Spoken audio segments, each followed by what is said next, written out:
Il y a des moments où tout semble s'effondrer autour de nous, des saisons où les prières restent sans réponse, où les portes semblent fermées et où le silence de Dieu devient presque assourdissant. Peut être que toi qui écoutes ces mots, tu es justement dans cette période-là. Tu as supplié, tu as pleuré, tu as espéré, et pourtant, rien ne s'est produit. Tu regardes l'horloge du ciel et tu te demandes « Seigneur, pourquoi tardes-tu » Mais écoute ceci, Dieu ne tarde jamais, il n'est jamais en avance, il n'est jamais en retard. Il agit toujours au moment exact.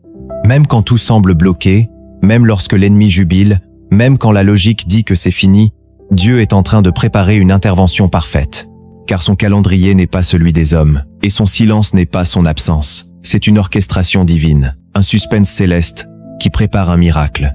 La parole nous dit dans 2 Pierre chapitre 3 verset 9, « Le Seigneur ne tarde pas dans l'accomplissement de la promesse, comme quelques-uns le croient, mais il use de patience envers vous. » Autrement dit, ce que tu perçois comme un retard est en réalité une miséricorde, un ajustement, un affinement, une école de foi. Dieu n'est pas contraint par le temps humain. Il est l'auteur de toutes les saisons. Il a mesuré la fin dès le commencement. Et quand le moment sera venu, rien ni personne ne pourra empêcher ce qu'il a décrété pour ta vie. Ce message est pour toi si tu es fatigué d'attendre. Si tu commences à douter, si tu te dis que peut-être tu t'es trompé, ou que Dieu t'a oublié. Non, Dieu ne t'a pas oublié. Il est en train de tout aligner, même les détails que tu ne vois pas. Et dans cette vidéo, tu vas comprendre pourquoi son timing est toujours parfait. Tu vas découvrir comment garder la foi quand le ciel semble fermé, comment discerner les signes de sa main dans le silence, et comment coopérer avec sa volonté dans les saisons d'attente. Alors avant d'aller plus loin, je t'invite à faire une chose simple. Clique sur j'aime si ce message résonne déjà dans ton cœur, et abonne-toi à cette chaîne Lumière dans la vallée, pour recevoir chaque semaine des enseignements inspirés et prophétiques qui fortifient ta foi. Et surtout, écris en commentaire cette déclaration de foi. Le temps de Dieu est toujours parfait, parce qu'en le déclarant, tu choisis de croire, tu poses un acte de confiance, tu élèves ton âme au-dessus de la peur et du découragement. Reste bien jusqu'à la fin, car nous allons explorer des vérités bibliques puissantes que peu de personnes enseignent. Des révélations qui pourraient bouleverser ta perception du temps de Dieu. Et surtout, nous terminerons par une prière puissante pour t'aider à t'aligner pleinement avec le calendrier divin. Ce message est une clef, une lumière, une réponse. Ce n'est pas un hasard si tu es là. Dieu savait que tu entendrais cette parole aujourd'hui, car il ne tarde jamais, il agit toujours au moment exact. Depuis les temps anciens, Dieu a toujours agi selon un calendrier qui lui est propre, un rythme céleste que nul homme ne peut précipiter ni retarder. Ce que l'on appelle le temps de Dieu n'est pas soumis au battement de nos montres, ni au cycle de notre impatience. Dans les Écritures, ce temps est souvent désigné sous 2 formes. Le chrono, qui représente le temps humain, linéaire, mesurable, le déroulement des jours, des années, des saisons. Et le kairos, ce moment précis, choisi par Dieu, ce moment d'accomplissement, d'intervention divine, où les choses changent d'un instant à l'autre. C'est ce kairos que l'on attend sans le comprendre, ce moment exact où tout prend sens, où ce que Dieu avait préparé dans l'ombre devient soudain visible à la lumière. L'Ecclésiaste nous enseigne qu'il y a un temps pour tout, un temps pour chaque chose sous les cieux. Ce n'est pas un concept poétique, mais une vérité spirituelle incontournable. Chaque bénédiction a sa saison, chaque promesse a sa horloge, chaque appel a son processus. Et quand nous comprenons cela, nous arrêtons de forcer, nous cessons de paniquer, nous déposons les armes et nous entrons dans le repos du Père. Le monde dans lequel nous vivons exalte la rapidité, l'instantané, le tout de suite. Mais Dieu n'est pas pressé. Il n'a jamais été en retard et il n'a jamais agi trop tôt. Son timing est toujours aligné avec son dessein éternel. Lorsqu'il tarde, ce n'est pas pour nous punir, mais pour nous préparer. Lorsqu'il attend, ce n'est pas parce qu'il nous oublie, mais parce qu'il veut que tout soit mûr, stable, durable. Le problème, c'est que nous ne voyons pas ce qu'il voit, nous ne comprenons pas ce qu'il sait. Et dans cette tension entre ce que nous espérons et ce qui tarde à venir, nous sommes confrontés à l'épreuve de la foi. 2 Pierre chapitre 3 verset 9 le dit avec puissance.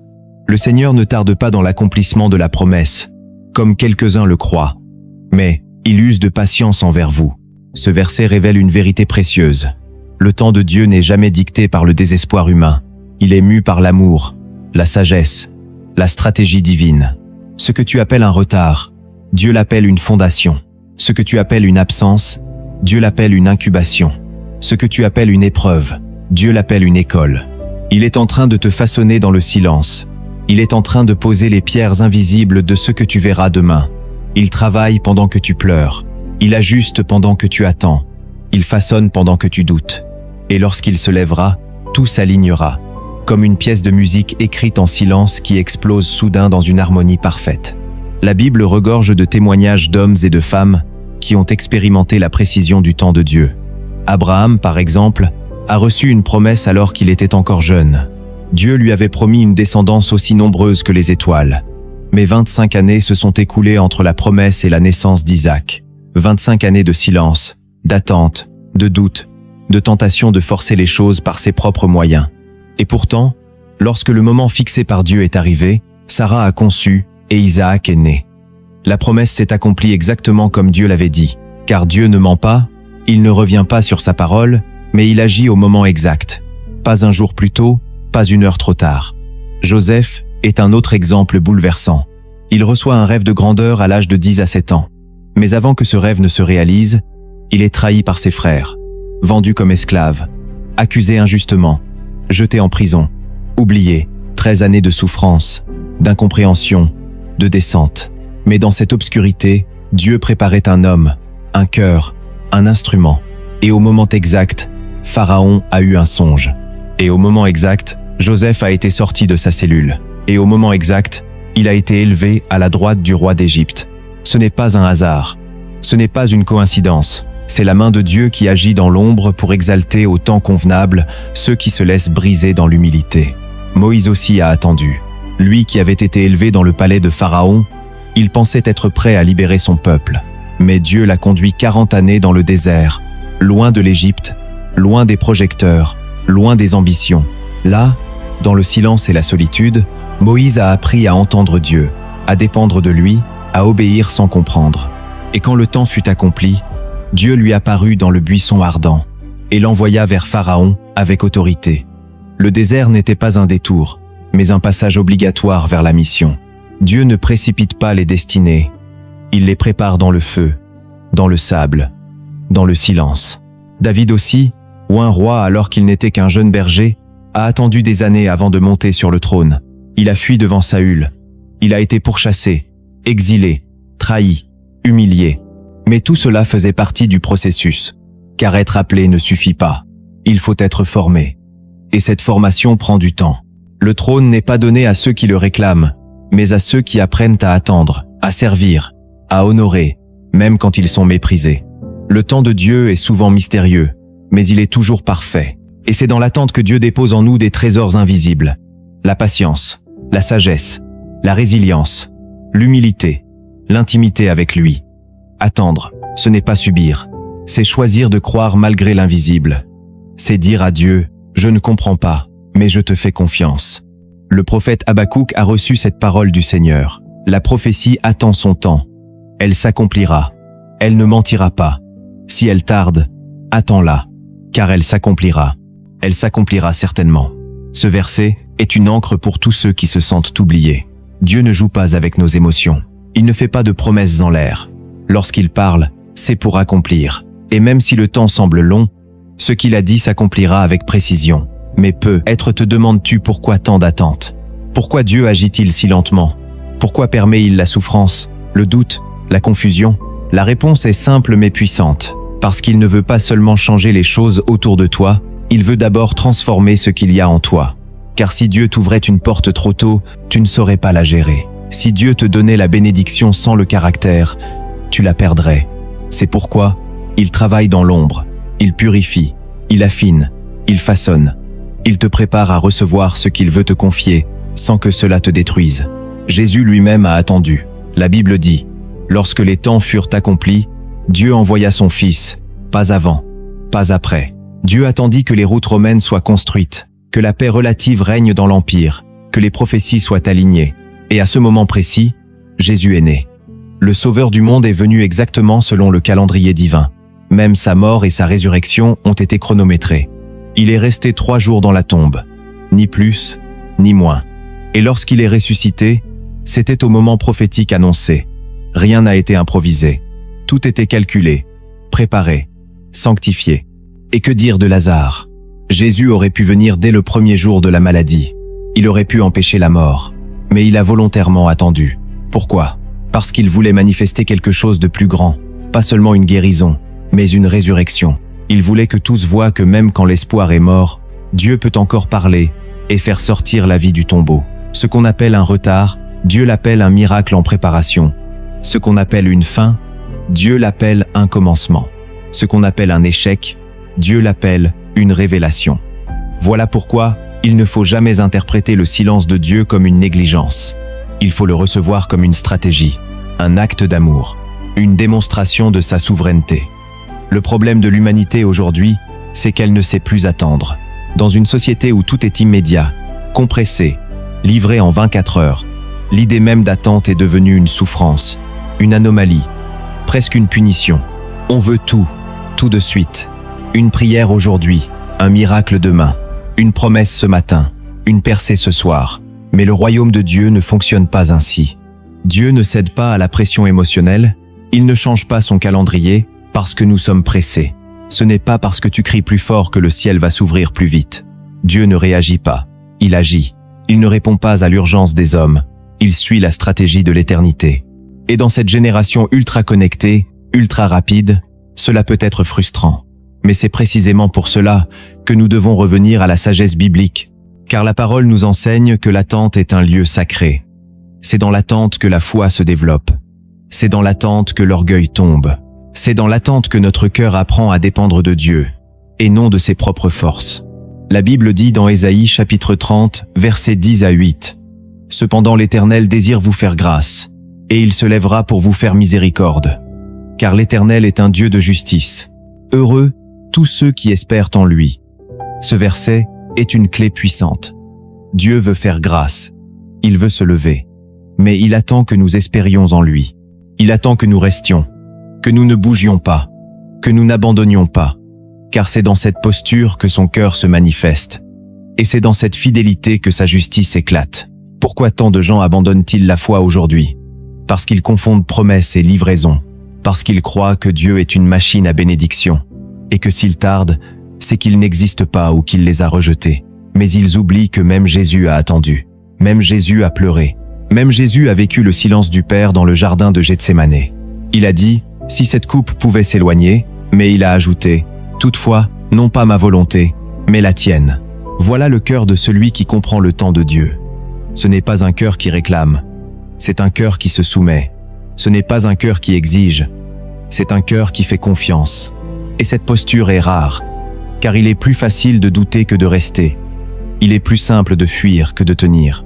Il est plus séduisant de se tourner vers des solutions rapides que de s'abandonner au processus invisible de Dieu. Mais ceux qui tiennent voient la gloire. Ceux qui persistent voient la lumière. Ceux qui attendent voient la résurrection. Le livre de Jacques nous exhorte à être patients comme l'agriculteur qui attend la précieuse récolte de la terre. Il sait qu'il faut du temps, de la pluie, du soleil, des saisons. Il ne déterre pas la graine tous les matins pour vérifier si elle pousse.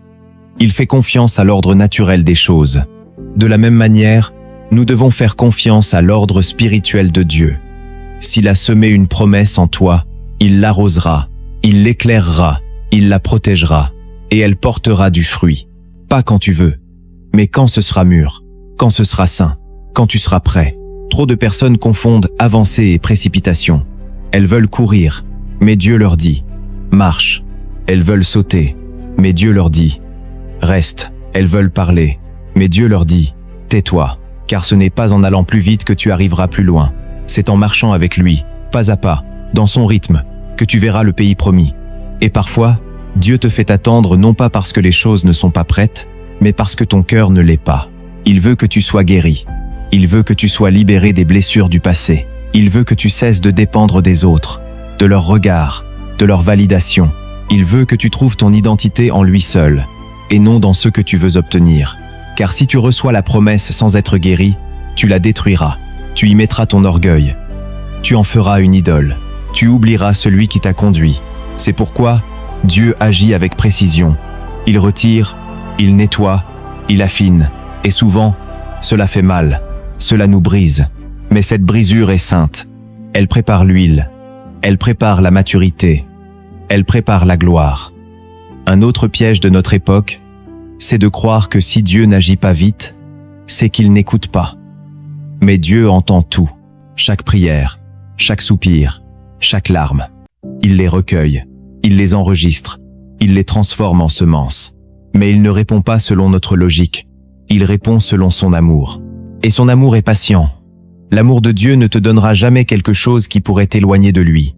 L'amour de Dieu ne te donnera jamais une bénédiction qui pourrait devenir une malédiction. Alors, il attend, pas pour te faire du mal, mais pour te faire grandir. Et quand il voit que tu es prêt, quand il voit que ton cœur est ancré, il agit, soudainement, surnaturellement, avec puissance. Le silence de Dieu est parfois son plus grand acte d'amour. Il veut que tu l'honores, même quand il ne bouge pas. Il veut que tu sois fidèle même quand tu ne comprends pas. C'est dans cette fidélité que les fondations spirituelles sont construites. C'est dans cette fidélité que le ciel prend note. Le livre des Actes nous dit que Dieu connaît les temps et les saisons. C'est lui qui a établi les frontières de chaque nation. C'est lui qui a fixé les époques. Si Dieu est capable de gérer l'univers avec une telle précision, crois-tu qu'il aurait oublié ton appel, ton mariage, ta guérison, ton projet? Non, il n'oublie rien. Pas un cheveu de ta tête, pas un détail de ta destinée. Tout est entre ses mains. Et quand il dit « c'est le moment », les portes s'ouvrent, les ennemis tombent, les montagnes se déplacent, car sa parole est vivante, puissante, tranchante. Elle ne revient jamais à lui sans avoir produit son effet. Le problème, c'est que nous croyons plus aux circonstances qu'à la voix de Dieu.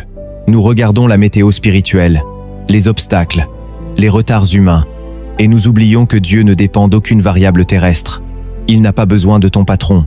Il n'a pas besoin d'un président. Il n'a pas besoin d'un timing parfait selon les hommes.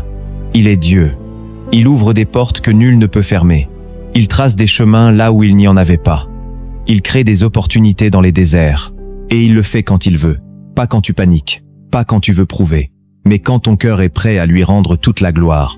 Beaucoup de croyants sont frustrés parce qu'ils ne voient pas les promesses s'accomplir. Mais ce qu'ils ne comprennent pas, c'est que Dieu préfère retarder une bénédiction plutôt que de te perdre dans l'orgueil. Il préfère t'enseigner la dépendance que de te donner une réussite vide de sens. Il préfère que tu sois brisé, mais fidèle que glorifié, mais perdu. Voilà pourquoi certains chemins prennent plus de temps, parce qu'il t'aime trop pour te laisser réussir sans lui. Et parfois, il permet les retards, les obstacles, les échecs apparents, pour te rediriger vers sa volonté parfaite. Ce que tu crois être un refus est parfois une redirection. Ce que tu crois être une défaite est en réalité une délivrance. Ce que tu crois être une perte est en fait une protection. Dieu voit ce que tu ne vois pas. Il connaît l'avenir. Il sait ce qu'un succès prématuré pourrait causer. Alors, il agit avec sagesse, avec stratégie, avec amour. Et même si tu ne comprends pas tout maintenant, un jour tu regarderas en arrière et tu diras « Merci Seigneur d'avoir agi au moment exact ».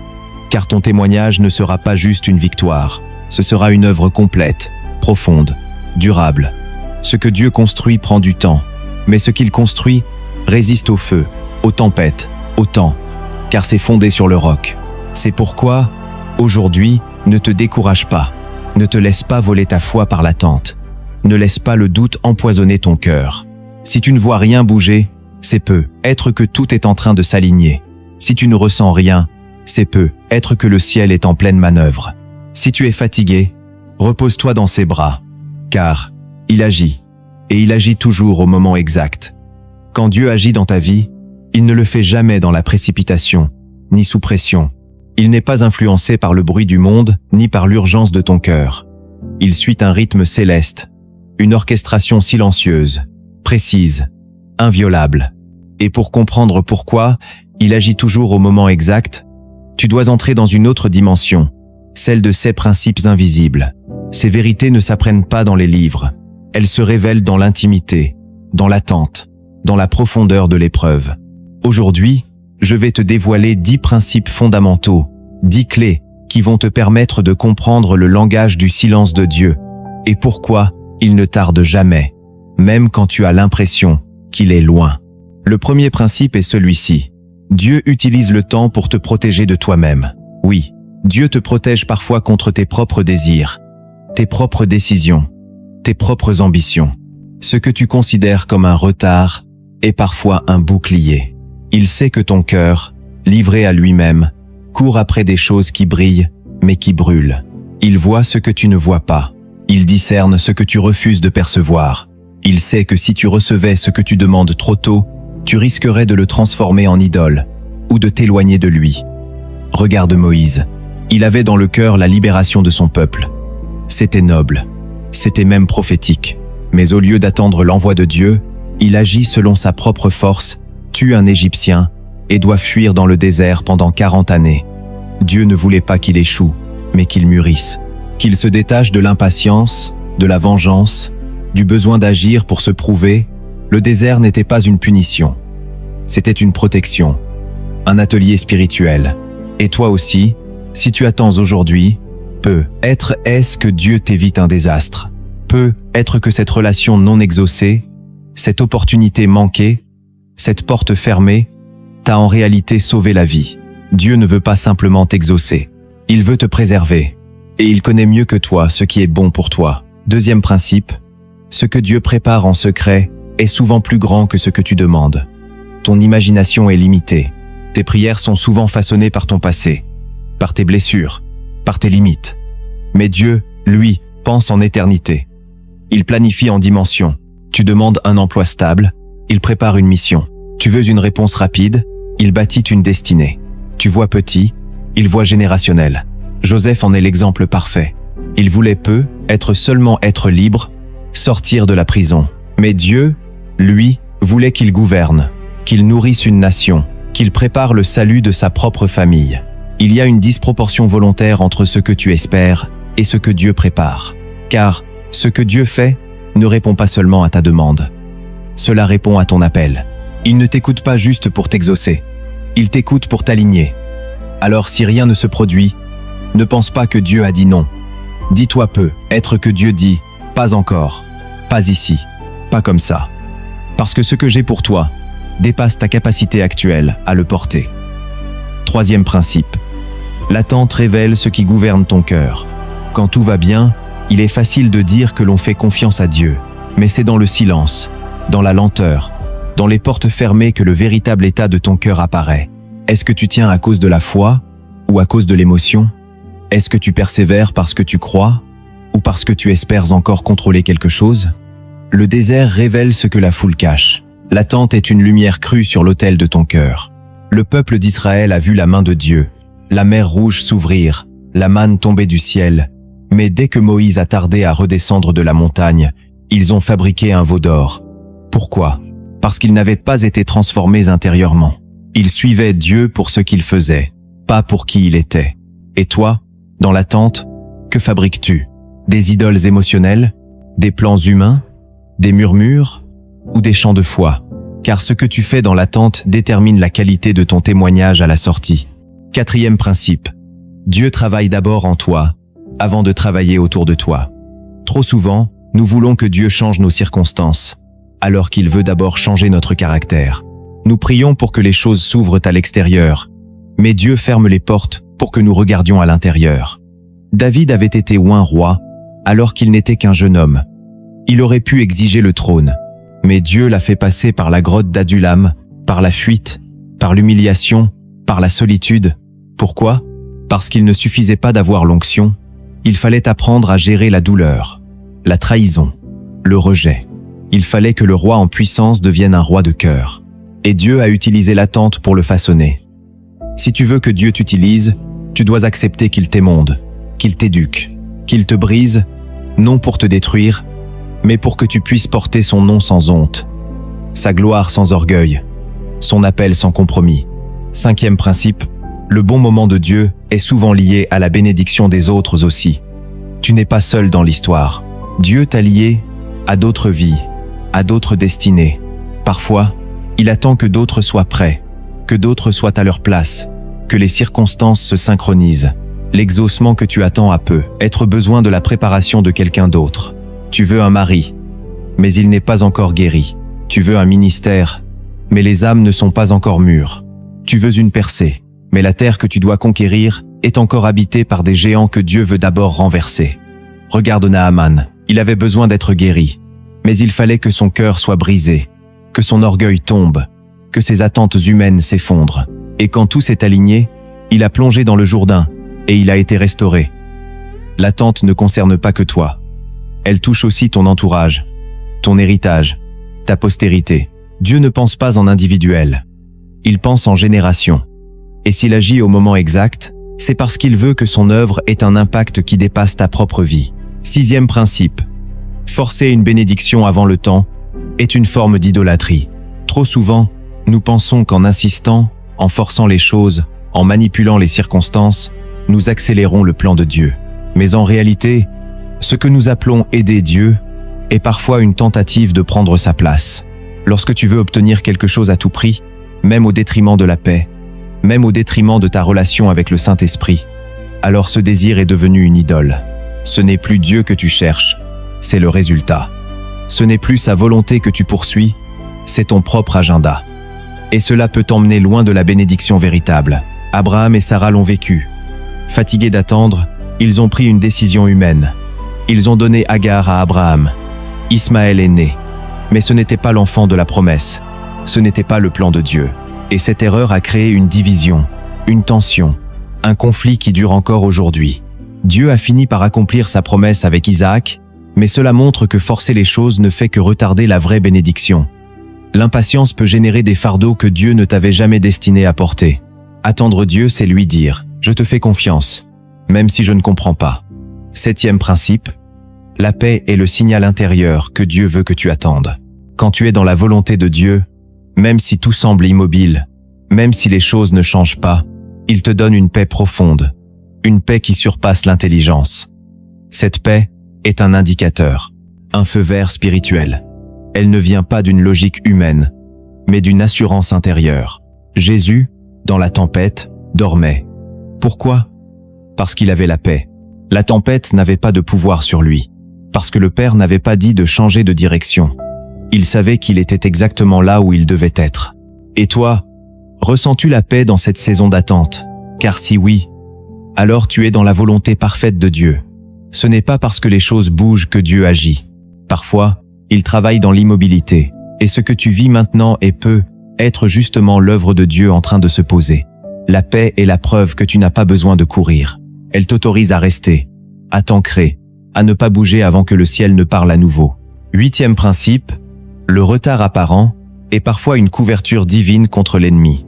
Dieu connaît les plans de l'ennemi mieux que toi. Il voit les pièges tendus, les attaques à venir, les embuscades invisibles. Et parfois, il te retarde volontairement pour te protéger. Il cache ta percée dans son silence. Il ralentit ta marche pour te dérober au radar de l'adversaire. Regarde la vie de Jésus. À plusieurs reprises, alors que les foules voulaient l'arrêter ou le couronner roi, il se retirait. Il partait dans la montagne. Il fuyait la scène. Pourquoi? Parce que son heure n'était pas encore venue. Il ne voulait pas précipiter ce que le Père avait fixé. Et tant que ce n'était pas le bon moment, il se dissimulait. Ce que nous appelons lenteur est parfois un manteau de grâce. Dieu ne veut pas que tu sois exposé trop tôt. Il préfère que tu sois caché dans sa main, formé, préparé, affermi, pour que, le jour venu, aucune attaque ne puisse te faire chuter. L'attente est une cachette spirituelle, un bouclier céleste, un tunnel d'alignement. Et ceux qui se précipitent hors de cette cachette s'exposent à des combats qu'ils ne sont pas appelés à mener. 9e principe, ce que tu appelles un retard, Dieu l'appelle une sanctification. L'attente n'est pas une punition, c'est un feu purificateur. Ce n'est pas une pause, c'est une consécration. Quand Dieu tarde à répondre, c'est souvent parce qu'il veut sanctifier ton cœur, tes intentions, tes motivations. Il veut que ce que tu reçoives soit porté par un cœur pur, une vie alignée, une bouche sanctifiée. Regarde Esther. Avant de rencontrer le roi, elle a dû passer par une année entière de purification, de soins, de formation. Ce n'était pas une coquetterie, c'était un processus spirituel. Pour que la rencontre soit royale, il fallait une préparation royale. Et toi, dans l'attente, que fais-tu? Est-ce que tu purifies ton langage, tes pensées, tes désirs, ou est-ce que tu permets au découragement de te salir? Dieu est en train de t'affiner, de brûler les scories, d'enlever tout ce qui pourrait polluer l'onction. Et ce processus ne peut pas être accéléré. Il prend le temps qu'il faut. Mais à la sortie, ce que tu portes sera authentique, lourd, puissant. Tu seras un vase d'honneur, un instrument pur entre ses mains. Enfin, 10e principe, Dieu agit quand cela produit le plus grand témoignage possible. Dieu n'agit pas seulement pour toi, il agit pour glorifier son nom. Et parfois, il attend que les choses deviennent impossibles pour que personne ne puisse douter que c'est lui qui est intervenu. Regarde Lazare, Jésus aurait pu venir dès le début. Il aurait pu guérir. Mais il a volontairement attendu 4 jours. Pourquoi? Pour que la gloire de Dieu soit révélée. Pour que le miracle soit incontestable. Pour que tous sachent que même la mort ne peut arrêter la parole de Jésus. Ce que tu vis peut sembler trop tard. Mais en réalité, Dieu est en train de créer un impact qui va toucher plus que toi. Il veut que ton histoire devienne un message. Il veut que ton miracle soit une lumière pour les autres. Et plus tu attends, plus l'impact sera grand. Car Dieu sait comment transformer le désespoir en témoignage, la douleur en délivrance, l'attente en adoration. Il est le maître du temps. Il est l'auteur du Kairos. Il agit toujours au moment exact. Et quand il le fait, tout le monde le saura. Ton entourage, tes ennemis, tes proches, tes enfants verront que ce n'était pas toi, mais Dieu. Et ils diront, c'est le Seigneur qui a fait cela. Voilà pourquoi tu dois tenir. Voilà pourquoi tu ne dois pas abandonner. Ces 10 vérités ne sont pas des idées. Ce sont des fondements, des révélations, des clés qui, si tu les saisis, te permettront de traverser l'attente avec foi, avec paix, avec puissance. Dieu ne tarde jamais. Il agit toujours au moment exact. Lorsque Dieu veut t'emmener plus loin dans ta foi, il ne t'envoie pas seulement des réponses. Il t'envoie des silences, des délais, des attentes. Ce ne sont pas des échecs. Ce sont des appels. Ce sont des invitations à entrer dans des vérités plus profondes, que seuls ceux qui persévèrent peuvent discerner. Car il existe des dimensions du royaume de Dieu qui ne s'ouvrent pas par la logique, mais par l'endurance. Et si tu es resté fidèle malgré l'attente, alors Dieu veut maintenant te révéler des secrets que l'on ne découvre qu'au creux du désert. La première vérité cachée, c'est que Dieu se tait quand il travaille en profondeur. Oui, son silence n'est pas un vide, c'est un chantier. Quand tu ne l'entends pas, quand tu ne le sens pas, quand tu ne le vois pas, ce n'est pas parce qu'il est absent, c'est parce qu'il est occupé à creuser plus profondément. Il ne parle pas à la surface, il parle dans les fondations. Regarde Jésus face à la femme syrophénicienne. Elle crie, elle implore, elle supplie, et Jésus garde le silence. Ce silence semble cruel, mais en réalité, il est en train d'exposer sa foi, d'arracher ses dernières résistances, de faire émerger une confession pure. Et quand elle dit « Même les petits chiens mangent les miettes qui tombent de la table », alors Jésus répond avec puissance et guérit sa fille. Ce silence n'était pas un rejet, c'était une préparation, un écrasement de l'orgueil, un test d'humilité, un écrin pour un miracle.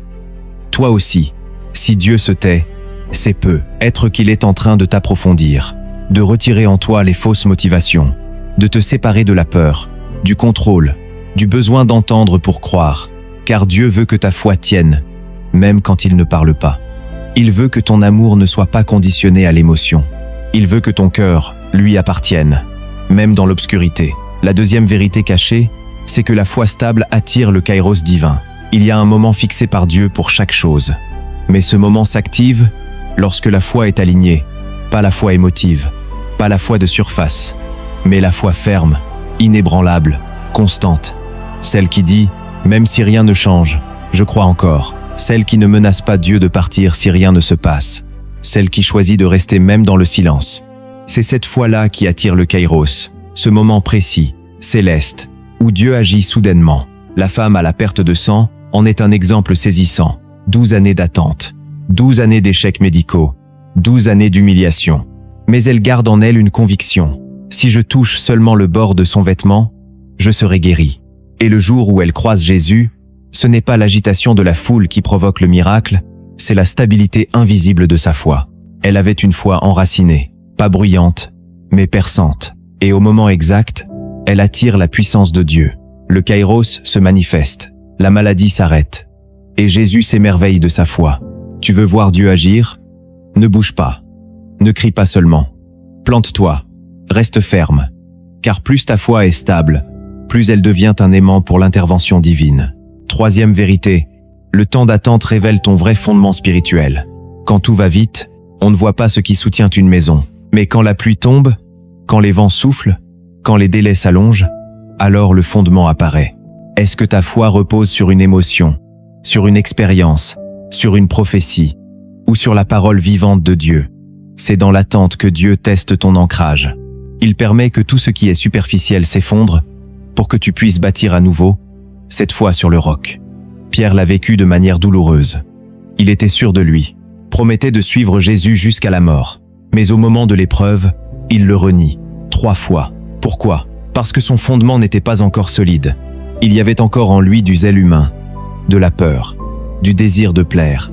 Mais après la chute, après l'attente, après le regard de Jésus, il entre dans un processus profond de restauration. Et plus tard, il devient un roc, pas parce qu'il a été parfait, mais parce que le feu de l'attente a révélé le sable, et Dieu a reconstruit sur le roc. Toi aussi, si Dieu permet que tout ralentisse, que les murs tremblent, que tes certitudes tombent, ce n'est pas pour t'humilier, c'est pour reconstruire, pour que tu ne sois plus un croyant de façade, mais un disciple enraciné. Quatrième vérité, la pression du temps prépare ton autorité future. Plus tu apprends à rester debout dans l'attente, plus Dieu t'établit dans une autorité spirituelle invisible. L'attente est une formation pour des postes que tu ignores encore. Elle façonne ton endurance. Elle développe ta colonne vertébrale. Elle creuse ton humilité. Elle t'enseigne à gouverner ton âme. Et ceux qui apprennent à se taire, à plier, à souffrir sans fuir, deviennent des porteurs d'onction. Regarde Anne. Elle était stérile, humiliée, moquée par Pénina, incomprise par Élie. Et pourtant, elle priait, elle persévérait, elle pleurait, et elle n'abandonnait pas. Et dans cette pression, dans ce feu, dans cette souffrance, elle a donné naissance à Samuel, un prophète d'envergure nationale. Dieu l'a honoré, il a transformé sa douleur en autorité, il a bâti son témoignage dans le secret, pour qu'il porte du fruit en public. La pression que tu vises aujourd'hui n'est pas inutile, elle est en train de construire quelque chose que tu ne vois pas encore. Elle te prépare pour parler avec poids, pour prier avec impact, pour consoler avec compassion, pour diriger avec intégrité. Ne fuis pas cette pression. Ne maudis pas ce retard. Ce n'est pas un châtiment, c'est une préparation, une élévation cachée, un dépôt d'autorité. Et un jour, ce que tu as supporté dans l'ombre deviendra ta force dans la lumière. Cinquième vérité, certains délais sont en réalité des interventions de miséricorde. Oui, Dieu retarde parfois non pas pour te frustrer, mais pour t'épargner. Ce que tu vis comme un blocage est souvent une barrière d'amour. Ce que tu interprètes comme une fermeture est parfois un abri contre un danger invisible. Dieu voit au-delà de ton émotion présente. Il connaît les pièges sur le chemin, les personnes toxiques que tu ne discernes pas, les conséquences que tu ne peux pas imaginer. Et dans sa bonté, il te retient, il freine, il détourne. Jonas est l'exemple parfait de cette grâce déguisée. Dieu l'appelle, il fuit, il descend dans un bateau, s'endort et croit échapper à l'appel divin. Mais Dieu envoie une tempête, puis un grand poisson. Cela semble une punition. C'est en réalité une protection, car s'il était allé plus loin dans sa rébellion, il aurait pu être détruit. Le poisson devient un refuge, un sanctuaire, une salle d'attente. Et c'est là, dans le ventre de l'épreuve, qu'il prie, qu'il se repent, qu'il se réaligne. Dieu ne l'a pas rejeté. Il l'a sauvé du naufrage. Toi aussi, si Dieu t'a arrêté, si quelque chose s'est figé, si un projet s'est écroulé, ce n'est peut-être pas une malédiction. C'est une preuve que Dieu veut te garder en vie, que ton appel est trop précieux pour être livré au hasard, que ton âme est trop importante pour être exposée au danger. Apprends à bénir Dieu pour les retards qui sauvent, pour les silences qui préservent, pour les attentes qui protègent. Car parfois, la grâce divine prend la forme d'un non, d'un pas maintenant, d'un attends encore un peu. Sixième vérité. L'attente est parfois le seul chemin pour expérimenter la gloire. Il existe des profondeurs de la présence de Dieu que tu ne peux atteindre que si tu restes, si tu t'abandonnes, si tu refuses de fuir quand tout semble figé. Dans l'attente, ton esprit se vide, tes idoles tombent, ton âme s'ouvre. Et là, dans ce vide sacré, Dieu descend. Il vient visiter ce cœur qui ne demande plus des choses, mais sa présence. Regarde Moïse. Dieu l'appelle sur la montagne, Il monte, et la nuée de gloire le couvre. Et pourtant, Dieu ne parle pas tout de suite. La Bible dit que pendant 6 jours, il reste là, dans la nuée, sans parole, sans instruction, juste la gloire. Et au 7e jour, Dieu l'appelle du sein de la nuée et lui parle. Il aurait pu redescendre. Il aurait pu croire que Dieu l'avait oublié, mais il reste. Il attend. Il honore le silence comme un appel, et Dieu le rencontre. Certaines révélations ne viennent qu'à ceux qui acceptent de rester au milieu du brouillard. Certains miracles ne se manifestent qu'à ceux qui sanctifient l'attente. Car Dieu ne parle pas à ceux qui courent. Il se révèle à ceux qui demeurent. Tu veux voir sa gloire? Ne bouge pas. Ne cherche pas la solution rapide. Reste là, même si rien ne change. Car c'est dans cette stabilité, dans ce silence habité, que la gloire descend. 7e vérité. Ce que tu crois être un retard est souvent une œuvre pour ta postérité. Dieu ne pense pas seulement à toi. Il pense à ceux qui viendront après toi, à tes enfants, à ceux que tu béniras sans même les connaître. Ton appel n'est pas limité à ton confort actuel. Il est lié à un héritage spirituel que Dieu veut construire à travers toi. Et pour bâtir quelque chose de durable, il prend le temps, il nettoie les fondations, il prépare la terre, il plante en profondeur. Abraham a reçu une promesse, une descendance comme les étoiles, mais il n'a vu que le commencement. Il n'a pas vu la totalité. Il a vécu dans l'attente, parfois dans le doute, parfois dans le combat, mais il est resté dans la foi. Et aujourd'hui, des millions appellent Abraham leur père dans la foi. Pourquoi? Parce qu'il a accepté de vivre pour une vision qui dépassait sa propre vie. Toi aussi, ce que tu vis maintenant est en train de poser des pierres pour ceux qui viendront. Ton témoignage sera un repère. Ton endurance sera un modèle. Ta fidélité sera un signal. Et même si tu ne vois pas tout, même si tu ne comprends pas tout, sache que rien n'est perdu. Chaque jour d'attente, chaque larme, chaque renoncement est une semence dans le sol de ton héritage. Et un jour, le ciel fera lever ce que tu as semé. Pas seulement pour toi, mais pour des générations entières. Voilà pourquoi Dieu prend son temps. Parce qu'il ne veut pas juste te faire du bien. Il veut te rendre inoubliable dans le plan divin. Il veut que ta vie parle encore quand tu ne seras plus là. Il veut que ton obéissance ouvre des portes à ceux qui n'ont même pas encore été conçus. Et pour cela, il agit au moment exact. Pas à l'heure des hommes, à l'heure de l'éternité. Alors aujourd'hui, prends une respiration. Relâche l'angoisse. Dépose tes armes. Et dis à ton âme, tout est entre ses mains. Il sait ce qu'il fait. Et ce qu'il fait est parfait. Même l'attente, même le silence, même le retard. Car en réalité, il ne tarde jamais. Il agit toujours au moment exact. Ce que tu sais ne suffit pas. Ce que tu crois ne suffit pas. Ce que tu as entendu ne suffit pas. Car Dieu cherche aujourd'hui des cœurs qui s'alignent, pas seulement des bouches qui déclarent. Comprendre que Dieu ne tarde jamais est une clé, mais s'aligner volontairement avec son rythme est la véritable preuve de maturité spirituelle. Trop de personnes veulent la bénédiction sans entrer dans la cadence divine. Elles prient, mais courent plus vite que le vent de l'esprit. Elles déclarent, mais refusent le calme intérieur. Elles invoquent, mais agissent à leur manière. Pourtant, le royaume de Dieu ne se manifeste pas dans l'agitation, mais dans la précision. Si tu veux que Dieu agisse dans ta vie au moment exact, il faut que ton cœur se synchronise avec le ciel. Cela commence par une décision. Renoncer à l'urgence. Le monde te pousse à faire vite, à répondre vite, à construire vite, à choisir vite. Mais Dieu te dit, reste tranquille. Je suis en train d'ajuster les aiguilles de ton histoire. Apprends à détecter le faux temps humain, ce faux feu vert qui semble logique, mais qui te mène à des détours. Comment discerner le bon moment de Dieu? Par la paix, par l'absence de précipitation, par la confirmation du Saint-Esprit dans ton esprit, par les portes qui s'ouvrent sans que tu les forces. Pose-toi cette question dans la prière. Seigneur, est-ce que je marche dans ton calendrier ou dans mes calculs? Prends le temps de t'arrêter, de jeûner non pas pour réclamer mais pour écouter, de rester dans sa présence sans programme ni discours. Tu n'as pas besoin d'avoir toutes les réponses. Tu as besoin d'entendre une seule direction. Dieu ne cherche pas des personnes pressées. Il cherche des personnes positionnées. Apprends à reconnaître ces signaux. Si une paix profonde te pousse à attendre, n'aie pas peur de dire non, même à une opportunité brillante. Si une voix intérieure calme te dit de patienter, ne sois pas intimidé par le regard des autres. Le rythme de Dieu ne dépend pas de l'agenda humain. Il agit dans la plénitude des temps, pas dans la panique des hommes. Lorsque tu t'alignes à son souffle, tout change. Tu passes de la course à l'enracinement. Tu arrêtes de forcer et tu commences à recevoir. Tu ne suis plus l'horloge, tu suis la nuée. Et dans ce mouvement sacré, ton cœur entre dans un nouveau mode de fonctionnement. Tu ne vis plus pour l'accomplissement, tu vis pour la communion. Car la véritable paix ne vient pas de ce que tu obtiens, mais de celui que tu entends. Ensuite, tu dois apprendre à faire de l'attente un lieu de croissance. Trop de croyants traversent l'attente comme une vallée vide, une punition, un espace stérile. Mais l'attente n'est pas un désert abandonné, c'est un champ d'entraînement céleste. C'est là que Dieu bâtit ce qui ne se voit pas.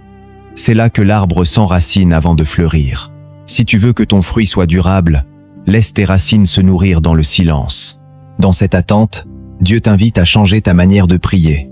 Ne prie plus pour sortir vite, prie pour grandir bien. Ne demande plus simplement « Quand, Seigneur ?» mais demande « Qu'est-ce que tu veux former en moi dans cette saison ?» C'est dans ce changement d'attitude que l'Esprit commence à déposer des choses nouvelles. Écris des lettres à Dieu, loue sans but, médite un seul verset pendant une semaine. Pose-toi devant le ciel, sans rien attendre que sa paix. Pratique un journal de gratitude, dans lequel tu notes chaque jour une chose que Dieu t'enseigne, même si ce n'est pas ce que tu espérais. Crée une liste des promesses reçues et relis-les à voix haute chaque matin pour nourrir ton âme.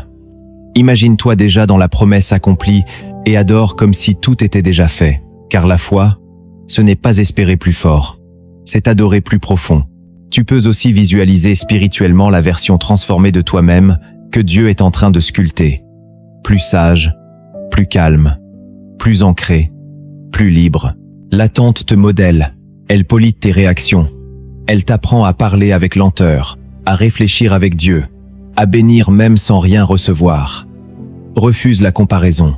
Ne regarde pas ceux qui reçoivent pendant que toi tu attends. Chacun a sa saison, chacun a son feu. Et si tu regardes les autres, tu risques de te tromper de fournaise. Dieu n'a pas oublié ton feu, il l'a réglé sur mesure. Et si tu l'acceptes, alors même ce qui te fait pleurer aujourd'hui deviendra ton ministère demain. Car tu ne grandis jamais autant que lorsque tu n'as plus que Dieu. Et dans l'attente, il est tout ce qu'il te reste. L'attente ne t'interdit pas d'agir, elle te redéfinit dans ta manière d'agir. Il existe des saisons où Dieu ne veut pas que tu bouges, mais il ne t'a jamais demandé d'être passif. Il y a des décisions qui honorent Dieu même dans l'immobilité apparente. Il y a des actes d'obéissance qui construisent le futur, même quand le présent semble figé. La première décision, c'est de ne pas reculer malgré la douleur. Le silence peut blesser, le délai peut fatiguer, mais reculer dans ta foi, dans ta consécration, dans ta loyauté serait pire. Reste là, même si tes genoux tremblent. Tiens-toi debout dans l'invisible, car chaque jour où tu restes dans ta position, tu gagnes une bataille spirituelle que tu ne vois pas. Deuxième décision, ne cherche pas de raccourcis humains. N'ouvre pas des portes que Dieu a fermées. N'accepte pas des offres brillantes qui ne portent pas sa paix. N'épouse pas une solution temporaire pour fuir un silence sacré. Troisième décision, honore Dieu même sans récompense immédiate. Continue à donner, à servir, à prier, même si tu n'as pas encore vu ton miracle. Ce genre d'honneur touche le cœur de Dieu d'une manière rare. Quatrième décision, bénis les autres dans ta propre frustration. Ne deviens pas amer quand d'autres reçoivent ce que tu attends. Célèbre leur victoire, sème dans leur joie. Car quand tu honores la bénédiction des autres, tu accélères ta propre récolte. Tout ce que tu fais dans l'attente est un acte prophétique. Chaque obéissance, chaque renoncement, chaque silence accepté devient une pierre sur laquelle Dieu bâtit. Pendant que rien ne change autour de toi, Dieu change des choses en toi. Il affine ton discernement. Il redresse ton caractère. Il sanctifie tes désirs. Il fait mourir des versions de toi-même qui ne devaient pas t'accompagner dans la prochaine saison. Ce que tu traverses est un feu sacré. Il ne brûle pas pour détruire. Il brûle pour purifier. Comme l'or, tu es dans une fournaise invisible.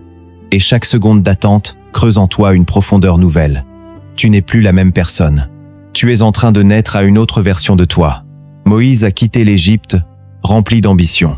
Il revient 40 ans plus tard avec humilité, dépouillé de lui-même, mais rempli de Dieu. Esther a été choisie pour être reine, mais c'est dans le silence, dans la préparation, dans la soumission, qu'elle est devenue une intercesseuse capable de sauver son peuple. Paul a été touché sur le chemin de Damas. Mais avant d'écrire des lettres qui allaient bouleverser le monde, il a vécu des années dans l'ombre. L'attente transforme ta nature. Elle écrase ton besoin de contrôle.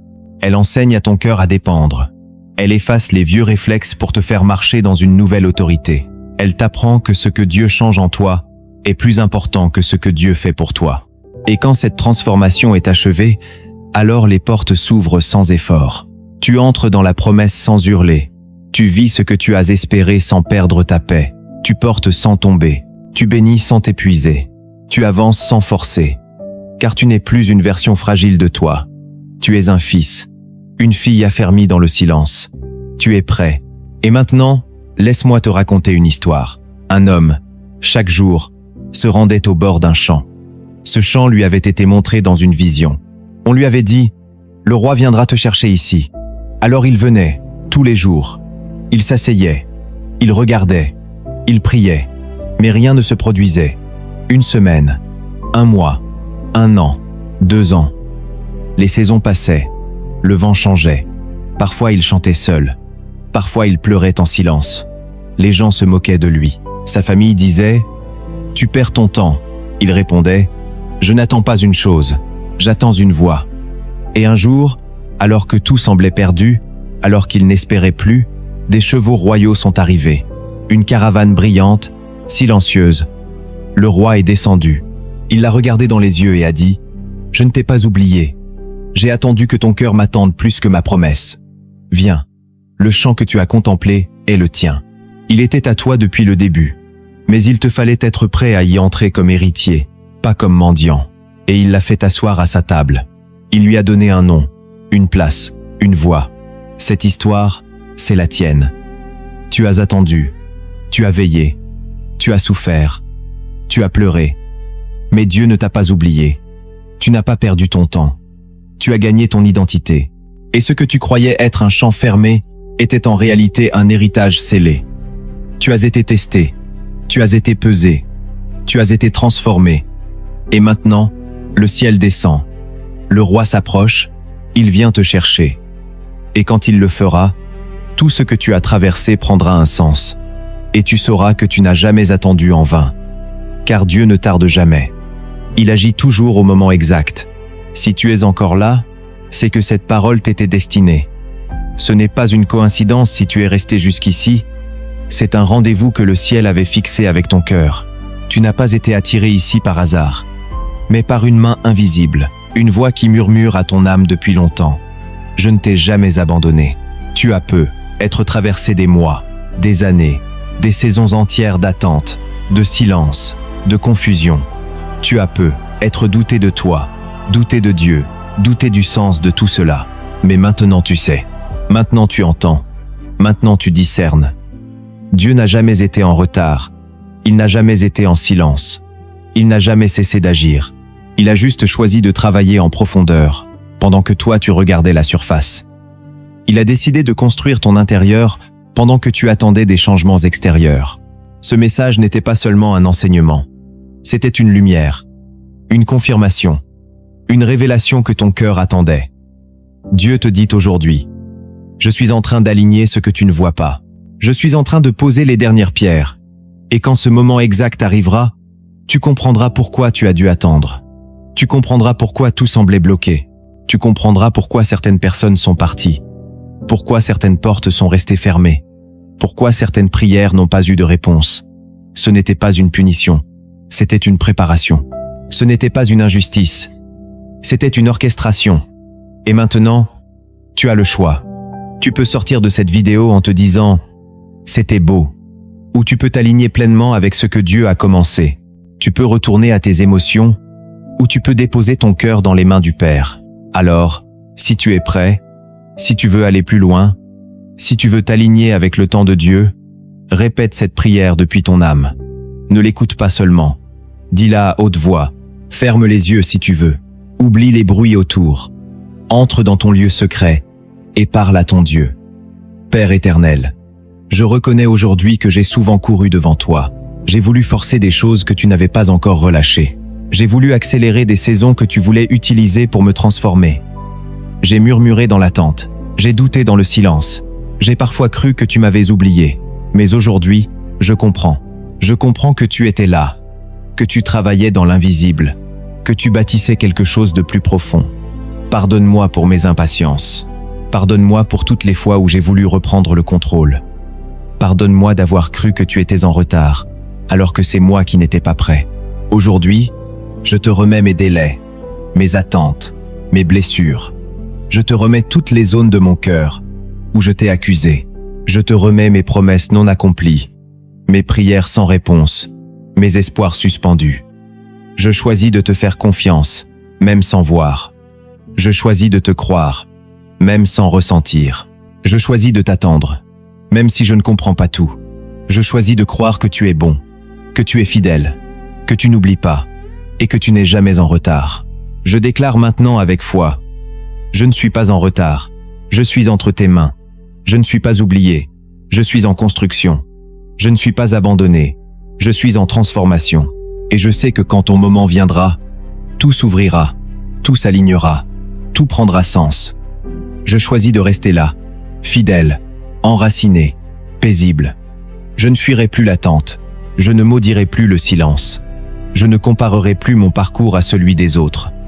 Je te fais confiance, je m'abandonne à ton plan. Je choisis ta volonté, je choisis ton rythme, je choisis ton kairos. Je te donne le temps et je te donne ma foi. Seigneur, si je dois encore attendre, je le ferai avec foi. Si je dois encore pleurer, je le ferai dans tes bras. Si rien ne change tout de suite, je ne bougerai pas. Je resterai là, devant toi, car tu es mon fondement, mon espoir, mon repère. Je choisis de croire que ton silence est sacré, que ton retard apparent est une stratégie et que ton amour est toujours en train de me former. Je te dis merci, non pour ce que tu m'as donné, mais pour ce que tu es en train de faire en moi. Merci pour chaque porte fermée, chaque saison sèche, chaque instant où je me suis cru seul. Alors que tu étais là, merci pour les ralentissements, pour les détours, pour les retards qui ont sauvé ma destinée. Merci parce que tu sais mieux que moi quand je suis prêt. Merci parce que tu veux que je sois formé avant d'être élevé. Merci parce que tu veux que je sois pur avant d'être béni. Merci parce que tu m'aimes assez pour ne pas me donner ce que je veux quand je ne suis pas prêt à le porter. Et maintenant, Seigneur, je te confie mes temps, mes années, mes projets, mes relations, mes rêves. Je te donne mon calendrier, je te donne mon impatience, je te donne mon besoin de contrôle, et je te demande une seule chose. Garde-moi dans ta paix, dans ton repos, dans ton silence sacré, et donne-moi la force d'attendre ton moment exact, sans murmurer, sans fuir, sans me vendre à une solution humaine. Fais de moi quelqu'un qui marche dans ton timing et non dans sa propre volonté. Fais de moi un instrument du ciel, accordé à ton souffle, et que ma vie devienne un témoignage que tu n'agis jamais trop tôt, jamais trop tard, mais toujours avec précision, toujours avec amour, toujours au moment exact. Maintenant reçois cette déclaration prophétique comme une pluie qui tombe sur ta terre sèche, comme une parole qui descend du trône et qui pénètre les zones mortes de ton espérance. Car ainsi parle le Seigneur. Je t'ai vu dans l'attente, je t'ai vu dans la fatigue, je t'ai vu dans la solitude quand personne ne te comprenait. Je t'ai vu quand tu faisais semblant d'aller bien, alors que ton cœur criait. Je t'ai vu refuser d'abandonner même quand ton âme te poussait à fuir. Et, je te dis aujourd'hui, je suis en train d'aligner ce que tu croyais perdu. Je suis en train de libérer les signes, les rencontres, les ouvertures, les mouvements que j'ai cachés jusqu'à maintenant. Je suis en train de relever ta tête, de remettre des forces dans ton esprit, de rafraîchir ton cœur, et bientôt, tu verras que ce que je faisais en silence était plus grand que ce que tu osais espérer. Bientôt, tu comprendras pourquoi je ne suis pas intervenu plus tôt. Car si je l'avais fait, tu n'aurais pas pu porter ce que je suis sur le point de déposer en toi. Mon enfant, je ne t'ai pas puni, je t'ai préparé, je ne t'ai pas oublié, je t'ai affermi. Et le jour arrive, oui, ce jour arrive, où tout s'éclairera d'un coup. Comme un rideau qui se lève, comme un matin qui brise la nuit, et tu ne diras plus « Pourquoi Dieu a-t-il ?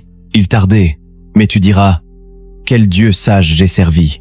Maintenant, si cette parole a parlé à ton cœur, je t'invite à ne pas la garder pour toi, partage cette vidéo à quelqu'un qui attend, à quelqu'un qui doute, à quelqu'un qui ne comprend plus rien à ces délais. Il y a des âmes qui sont au bord du découragement. Et cette parole peut être leur point de bascule. Partage-la par message. Sur WhatsApp, en privé, peu importe. Mais ne la garde pas. Car ce que tu viens de recevoir est une semence. Et toute semence porte du fruit quand elle est donnée. Ensuite, abonne-toi à cette chaîne. Si tu veux recevoir chaque semaine une lumière qui éclaire tes saisons, une voix qui parle quand tout semble silencieux. Ici, tu trouveras des paroles célestes pour ta marche. Enfin, écris en commentaire cette phrase. Je choisis de faire confiance au temps parfait de Dieu. C'est ta manière de graver cette vérité dans ton cœur, d'activer ta foi, de déclarer au ciel que tu refuses désormais de paniquer, de forcer, de murmurer, de te comparer. Écris-le avec foi, sans honte, car c'est un acte prophétique. Maintenant, lève les mains si tu le peux, là où tu es, et reçois cette bénédiction. Que le Seigneur te bénisse et te garde, qu'il fasse luire sa face sur toi dans l'attente, qu'il renouvelle ta force comme l'aigle, qu'il t'accorde la paix qui surpasse toute intelligence, qu'il te donne la sagesse pour discerner ses saisons, et qu'il te fasse entrer dans ton moment exact sans effort, sans peur, sans orgueil, dans la paix, dans l'humilité et dans la joie. Ici, c'était lumière dans la vallée. Reviens ici quand tu as besoin d'une parole qui restaure. Mais d'ici là, reste fidèle, même dans le silence, car Dieu ne tarde jamais. Il agit toujours au moment exact.